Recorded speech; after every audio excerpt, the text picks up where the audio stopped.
दूसरे ionic philosopher वो हुए एनेक्सिमेंडर, थेलीज के शिष्य। ये पहले व्यक्ति थे जिन्होंने फिलोसॉफी पे एक स्वतंत्र पुस्तक लिख के दी जिसका नाम था ऑन नेचर। इन्होंने अपने ही गुरु की जो फिलोसॉफी थी उसको थोड़ा सा उसको अडॉप्ट कर लिया, लेकिन उसको शॉर्ट करके उससे वाइड फिलोसॉफी देने का प्रयास किया। इन्होंने साथ में बेबीलोनियन एक नोमोन नाम का यंत्र भी बनाया था, और वो नोमोन नाम का यंत्र एक सूर्य घड़ी की तरह से था, जहां पे एक सीधी लकड़ी या कोई त्रिकोण टाइप गाड़ दिया जाता था, और उससे जो परछाई बनती थी उस परछाई के बेस पर समझा जाता था कि कब बारिश होगी, यानी सूर्य किस स्थिति में है। सूर्य की स्थिति साल भर बदलती रहती है, और साल भर इस स्थिति के बदलने के कारण पृथ्वी पर ऋतुएं बनती हैं। तो उससे वो आइडिया लगा लेते थे कि कब बारिश होने वाली है, कब गर्मी आने वाली है, कब क्या आने वाला है, और टाइम क्या हुआ है। विशेषकर समय को मापने के लिए वो इसे सूर्य घड़ी की तरह से उपयोग करते थे। साथ में इसको बहुत से और उपयोग। इनके अनुसार जो अदृश्य पदार्थ, जो मूल द्रव्य है, जो एक कोई पदार्थ है जिससे पृथ्वी की उत्पत्ति हुई है, अन्यों की उत्पत्ति हुई है, तो वो तो अलग है, लेकिन पृथ्वी की उत्पत्ति कैसे हुई? एक अदृश्य पदार्थ के भीतरी भाग के ठंडा होने के कारण ठोस हो गया वो, और ठोस से पृथ्वी का जन्म होता है। और जो बाह्य भाग था वो बहुत गर्म था, उस गर्म के कारण वो जो है वेपराइज हुआ, और वेपराइज होने के कारण उससे अपने बादल वगैरह, वायु वगैरह ये सब बन गए, और ये चारों तरफ है पृथ्वी। इन्होंने पूरे ब्रह्मांड के केंद्र में पृथ्वी को माना। एक और सिद्धांत आ गया जो बाद के जो रिलीजियस बुक्स हैं उनमें अपनाया गया, विशेषकर बाइबल में सेंटर में अर्थ है, बाकी सब चारों तरफ घूम रहा है। ये पहले ही दे गए यहाँ पे फिलोसफी, ये इन्हीं को फॉलो कर गए, वो उन्हीं को उठा के रख गए। सब कुछ फिलोसफी की देन है, जिसे बाद में किसी कास्ट, किसी कम्युनिटी या किसी आइडियोलॉजी, किसी रिलीजन, किसी पंथ वगैरह के मतलब जिस पे वो खड़ा कर दिया गया। इनके अनुसार पृथ्वी जो है वो बेलनाकार है, जो कि चपटी बताई थी अपने थेल्स ने।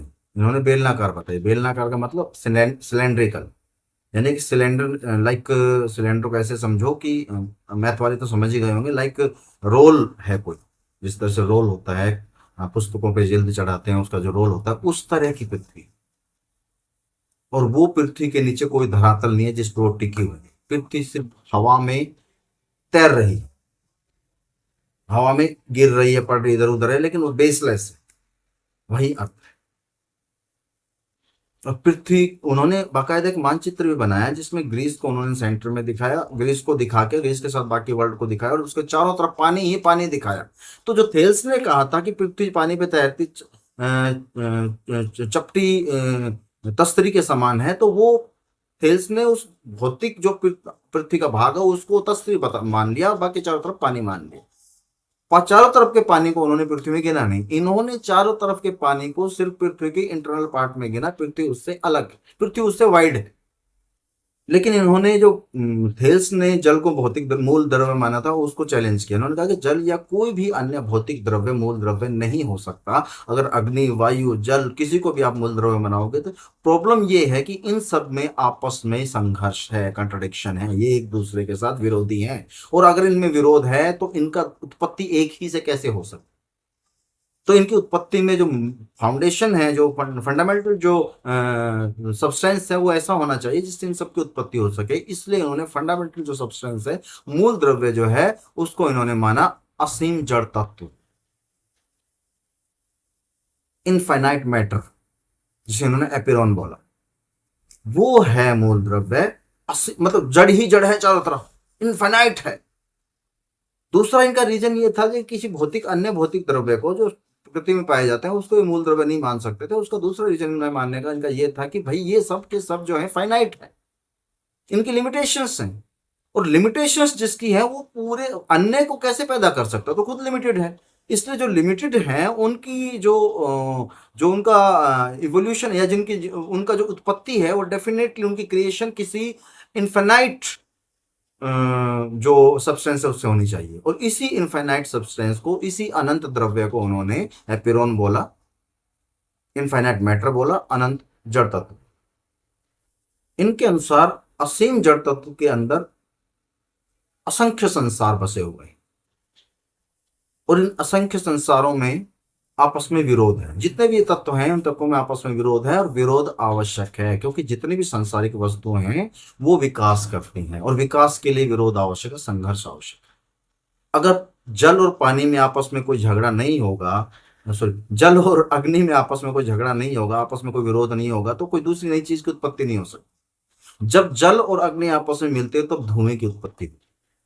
अगर वो अपने अपने में पड़े हैं, उनमें कोई संघर्ष नहीं है, तो धुएं की उत्पत्ति नहीं हो सकती। तो विकास होता है इस संघर्ष से, संघर्ष ही विकास का मूल है। और इन्होंने कहा कि सृष्टि के उत्पत्ति का अर्थ ही है विकास होना, विकास का अर्थ ही सृष्टि है। ये विकास होता चला जाता है, यही सृष्टि है। इन्होंने पूरे के पूरे विकास में, मानव जाति तक के विकास में जो मूल जो जीव माना, उसको, उसमें मछली को इन्होंने माना। मछली मूल जीव थी जिससे समस्त अन्य प्रजातियों के विकास हुआ है। इनके इस संघर्ष के सिद्धांत को, विरोध के सिद्धांत को बाद में हेराक्लाइटस ने भी अपनाया, जिसने अपना मोमेंटिज्म दिया था या क्षणिकवाद का सिद्धांत दिया था, और हेगल ने भी अपनाया जिसने अपना ट्राइड प्रिंसिपल दिया था, सिंथेसिस, थीसिस, एंटीथेसिस, सिंथेसिस का प्रिंसिपल दिया। तो ये उसी संघर्ष से, यहीं से निकल के आता है। बाद में बहुत से लोगों ने इसे अपनाया है, इसी से डायलैक्टिकल मेथड जन्म लेता है बाद में, जो विचार इन्होंने दिया था। इन्होंने साथ में चंद्रमा को आग का गोला माना, अग्नि में माना, शीतल नहीं माना। और मैंने कहीं सुना था कि किसी एक पर्टिकुलर विचारधारा में चंद्रमा को आग का गोला ही माना जाता है, चंद्रमा ठंडा नहीं है, चंद्रमा आग का गोला है, पता नहीं कौन सी विचारधारा। तो वो ये भी वहीं से निकल के आ जाता है, वो एक कोई रिलीजियस विचारधारा है, ये वहीं से निकल के आ जाता है, ये भी फिलोसफी में आ गई। और इस प्रकार ये विकासवादी दर्शन के जनक माने गए।